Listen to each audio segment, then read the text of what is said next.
depan saya. Mas, saya udah ketemu. Tanya Salang Arif gitu. Dia cuma kasih begini. Bahkan saya dihina sama dia. Bang, saya urusan masih berpada mambang ya. Kalau abang sama ini, sama sini aja.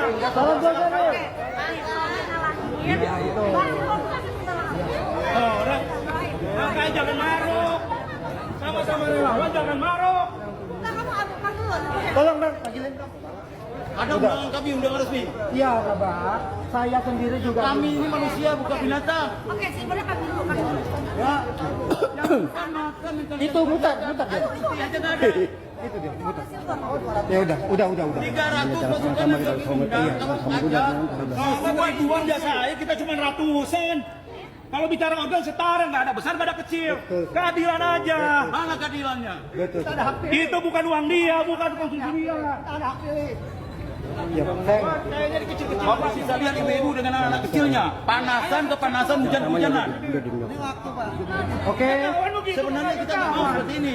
Tapi dia kalau saya kawan ini, tapi jangan dikecilin kawan.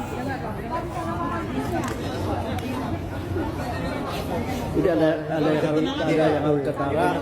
Iya. Saya aja 45 nggak ambil. Relawan sebelah gue lagi scroll ada sama relawan pas acara dia pada ribut. Nah, ributin apaan kalau bukan karena duit, ya nggak? Nah, kalau pendukung Anies mah kagak ada yang ribut, memang pakai duit sendiri kemana-mana juga. Kan begitu. Di dunia ini apa sih kalau kita nggak ribut kalau bukan duit? Hah? Ributin apaan coba? Ada duit adem, nggak ada duit belangsak. Nah, itu udah kuncinya. Ya kan? Makanya kita sebagai pendukung Anies tuh di acara nggak pernah ribut-ribut. Emang duit sendiri apa yang mau diributin? Siapa yang mau ramein? Nah, kalau dia berebut duit, dipotong kali tuh, ya nggak? Sama blokernya atau sama pimpinannya. Wah. Wah. Wah.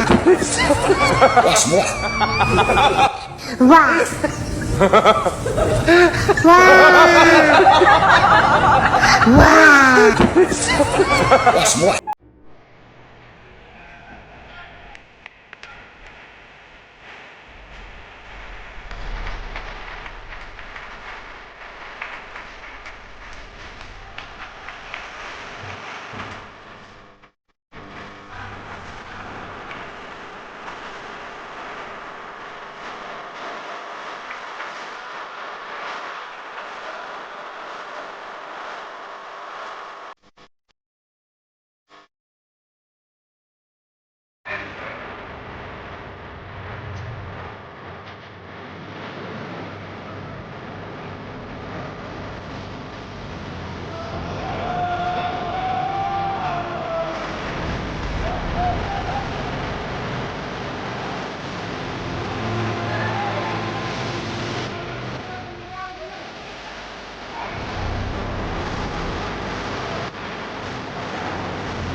Ya Allah, kabulkan doa saya. Oh, Prabowo, Pak Prabowo, Pak Prabowo Presiden 2024 nanti, ya Allah.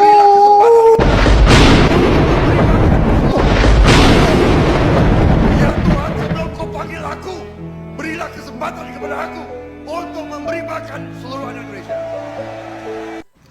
Grace Natali dan Samara, keduanya adalah politisi muda yang berbakat, hebat, dan memiliki rasionalitas berpikir yang sangat luar biasa.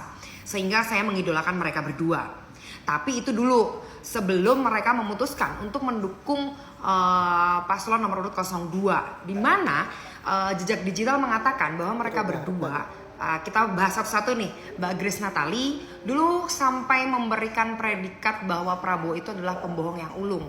Dengan dulu menyampaikan Prabowo Show namanya. Terus Mbak Samara juga tidak akan berada di barisan Prabowo yang menculik, intinya menculik aktivis di 98, dan itu belum bisa menjelaskan di pengadilan HAM. Itu yang disampaikan dari Mbak Samara dan Mbak Grace Natali sendiri nih, ya kan? Itu dulu beberapa tahun yang lalu. Tapi tiba-tiba tahun ini ketika ada kontestasi Pilpres 2024, mereka berdua memutuskan untuk mendukung paslon nomor 02. Itu menurut aku, kok bisa sih sampai meninggalkan pemikiran mereka yang sudah benar dulu, sampai terus akhirnya berubah pikiran sampai sekarang. Kayak gitu. Nah, kalau menurut Mbak Samara itu katanya untuk perdamaian.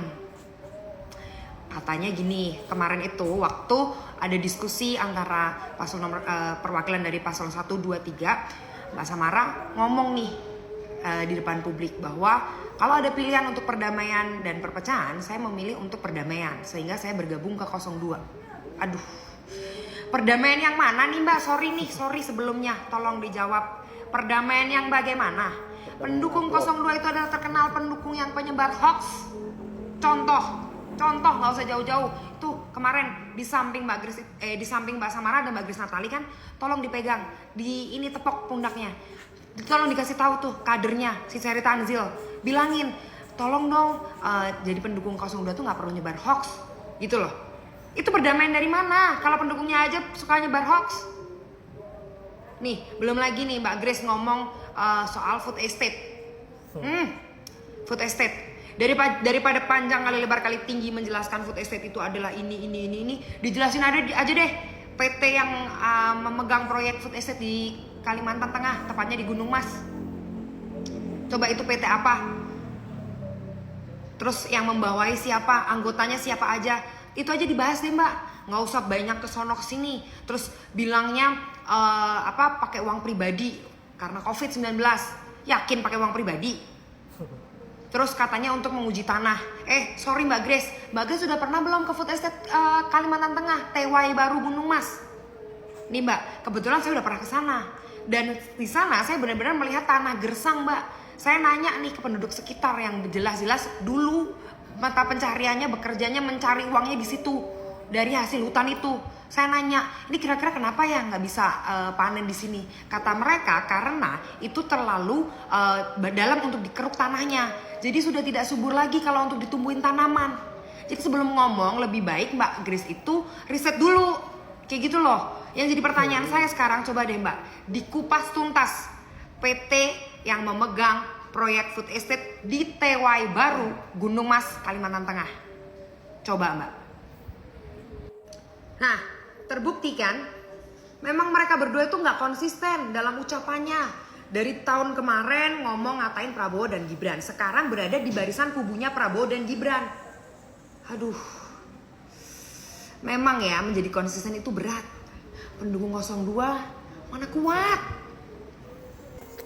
Yap, Mbak Grace Natali dan Mbak Samara betul-betul dirujak habis oleh Mbak yang tadi, dimana tidak konsistensinya Mbak Grace ini yang terlihat sebagai orang yang munafik dalam dunia politik. Sebelumnya sangat getol menyuarakan persoalan